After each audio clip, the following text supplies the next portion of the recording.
Well, that's it there. The governor of Bayelsa State and the PDP candidate talking to us there on his agenda and, of course, the race there. Well, another top contender in the race, the governorship seat of Bayelsa State, is a former governor of the state. He contested for the senatorial seat but lost to the man whom is now called the common sense senator, Ben Moriburu, where Chief Timothy Sylva is of an Mbe extraction of Bayelsa State. He feels the incumbent is afraid he would defeat him.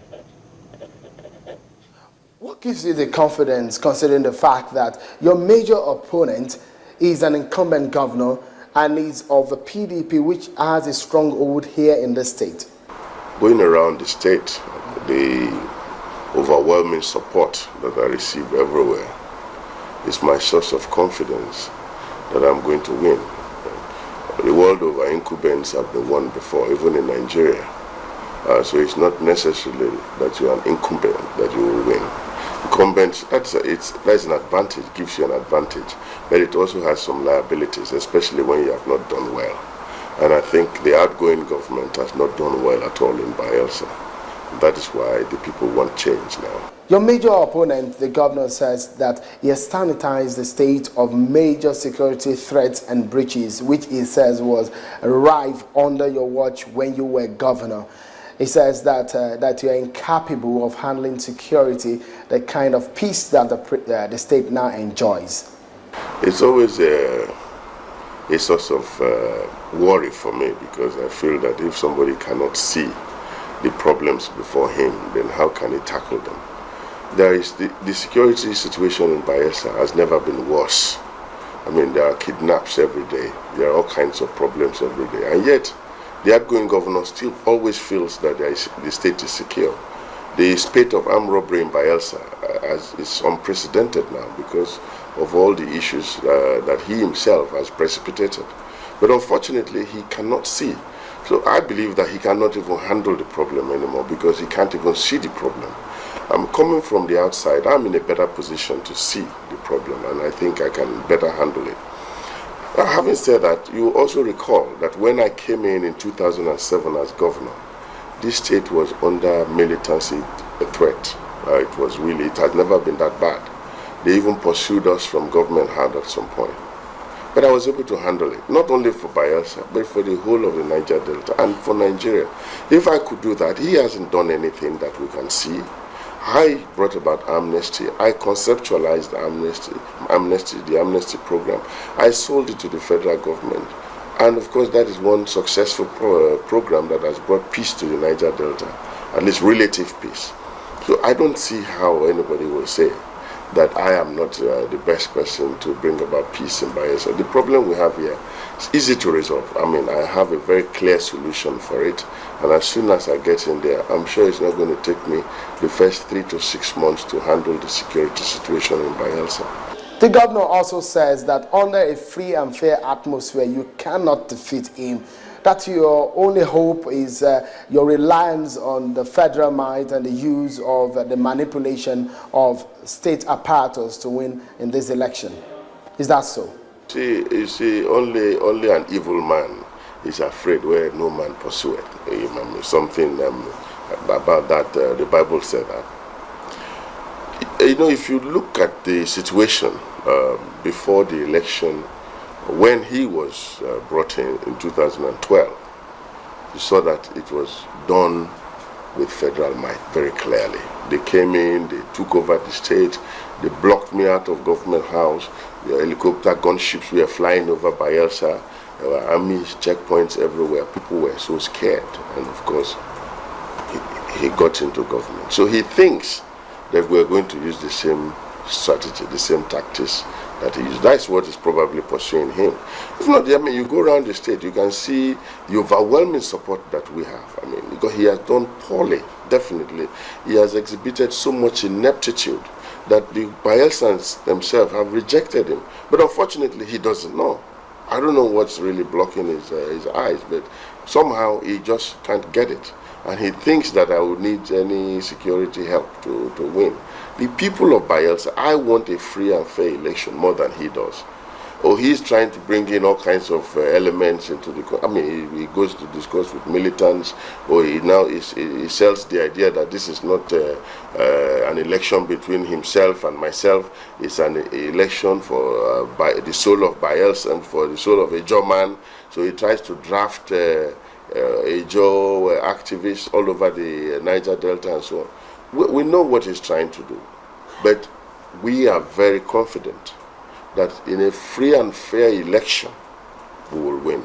I'm very happy that you have also gone out around with us, around the whole state. You've seen the kind of support that we have gotten everywhere. Sometimes midnight, people wait till very late at night to receive us. And the support has been quite humbling and overwhelming. So I don't see why he thinks we cannot win in an election. The election is just a few days away. Let us wait and see.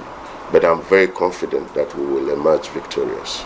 What would you say was a major thing that you did for the people of Bayelsa State when you were governor that should make them vote for you when they go to the poll on the 5th of December? Well, everywhere you go to in Bayelsa, almost all communities that we've been to, you've seen that we have touched the lives of the people of Bayelsa. What we tried to do as a government was, let us first alleviate the problem of the commonest man. What are the basic problems? Let's tackle them. Because before you begin to look at the big projects, you must, because our people are living in abject want and poverty. You cannot start by building flyovers. You have to get to the people first. Make sure that the most ordinary Bayelsan at least has a feel of government. So we went to every community and we did a lot around the whole state. So we saw our priority as rural development. Then we felt, okay, in Bayelsa and Yenagoa, there are no internal roads at all. People couldn't get to their homes. Even the road to this house, everywhere, I constructed them. So I felt, look, let Bayelsans first get to their homes. So let's first look at their basic issues, and then we look at the bigger issues. So of course, I had finished with the basic issues. I was now beginning to look at the bigger issues when I was taken out of government. Now, the bigger issues, the hospital I was building was one of the best and the biggest in the whole country, because I felt that we are not building just for Bayelsa, because I really felt that Nigerians should not go out of this country for medical attention. So we're building one of the best and the biggest, and we had some arrangements with an international company that was going to manage it for us. In fact, we're building some of the biggest schools, senatorial schools. I embarked on this, the senatorial roads. I mean, he just carried on with some of them. I mean, he has even not done anything. In fact, in the Brass Senatorial Road, he even withdrew the money that I paid to the contractor and abandoned the road. The Central Senatorial Road, I awarded it, and I took it all the way to Anyama. The Western Senatorial Road was awarded by Alamisia, the late Alamisia.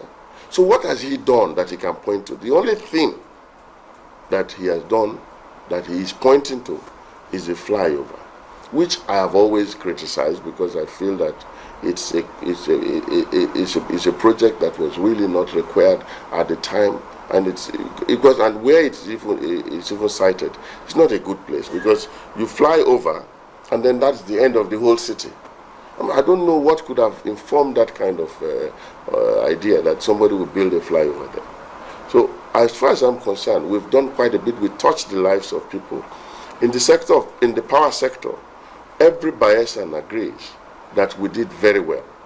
We already had about 18-hour power sufficiency, and we were thinking of getting it to 24 hours within a very short time. We had already got the turbines in. So what is he talking about? Has he brought in one turbine? Has he what has he done? Even the street lights are off completely. The whole of Yenagoa was lighted when I was here. So we did quite a bit, and that's why the people are overwhelmingly supporting us, because he hasn't done anything except the flyover that he keeps talking about. I don't really see anything that he has done. Yeah. Now, and he's owing on that project, he's owing 11 billion to the contractor. So where is the money? He has done nothing. He has not even built a single house. I built the the legislative quarters. I built the commissioners' quarters that his commissioners are living in. So what has he done? He's done nothing. I brought 2 presidents to commission projects in Bayelsa, President Yeradua and President Jonathan. He has not been able to commission one project. Just yesterday, because of election, because of the upcoming election, he got the former president to commission a flyover that is still closed. So, well, I don't know. I mean, I think it's for Bayelsans to judge at the end of the day. Some have said that you've taken oath of office twice as governor of Bayelsa State. If you win this election, it might be your 3rd. Do you think that is constitutional? Well, that is always canvassed by people who are afraid of the election. You know, they are afraid of the election because they know that I'm going to win, so they feel that the only way to get me out of the race, like they did before, is to disqualify me. You know, the last time they also disqualified me because they said I was no longer qualified for no reason. This time they cannot do it without any reason. So they are coming up with a very flimsy reason. The judgment of the court is quite clear, and of course I don't want to start canvassing that on TV, but definitely already it's in court, and we're going to deal with that. I don't see how they can say that I've taken the oath of office twice. They themselves took me to court. It's this same set of people, led by the former president, that took me to court. And the court annulled that election. I don't know what they understand by the word annulled. Annul means it didn't exist. So I had to redo the election. And I won again. And I took the oath of office since the other election had been voided. So I don't know how anybody will say that I have taken the oath of. It didn't exist before the law. That's what the law said. That election did not exist before the law. So the election, the oath of office I took before that, before the next election, did not exist before the law. That's what the law said. But of course, you know, desperate people always apply desperate means, and that's why people can even think of such warped ideas. Chief Sylva, can you look into that camera and tell the people of Bayelsa State and Nigerians that should you lose this election, you will tame your supporters from fomenting trouble in the state?